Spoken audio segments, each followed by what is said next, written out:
حاجات وجدان سدا فوش حن عنبتي يريد ولا دقميسو عنبتان waxaana waxaas oo dhan waxa ka masuulay waa hooyada gabadhan yar dhashay gabadha eedada u tahayna sidaan ay ula dhaqmaysaa hooyadii guriga joogtay labada cunugtii way kala xigsanaysaa sorry aad baan aga xumahay dhaqanka xun ku dhac badan ay ku dhaqmaan eedooyinka xun inkastoo eedooyinka isku mid ahayn ay jiraan eedooyin aad iyo aad u wanaagsan kana wanaagsan mid xun marka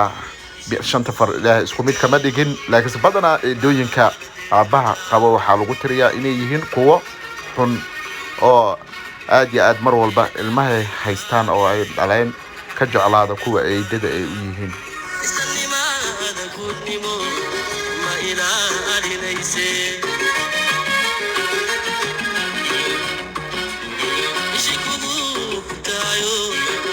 cuntadii ayay la xarootay oo cunugtii yareed gudaha ayay ku xaraysay gabadhan cuntadii waa laga qaatay tii cunay lahaydna waa lagu kordaadiyay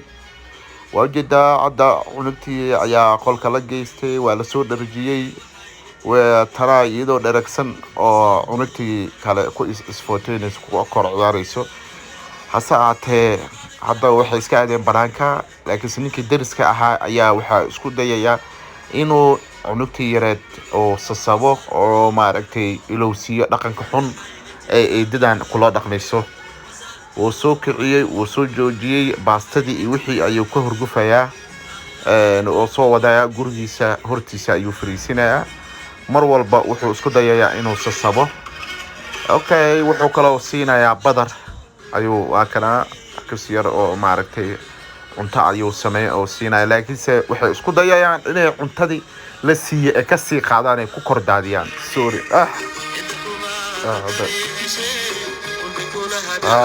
sorry وجد دقنك حنا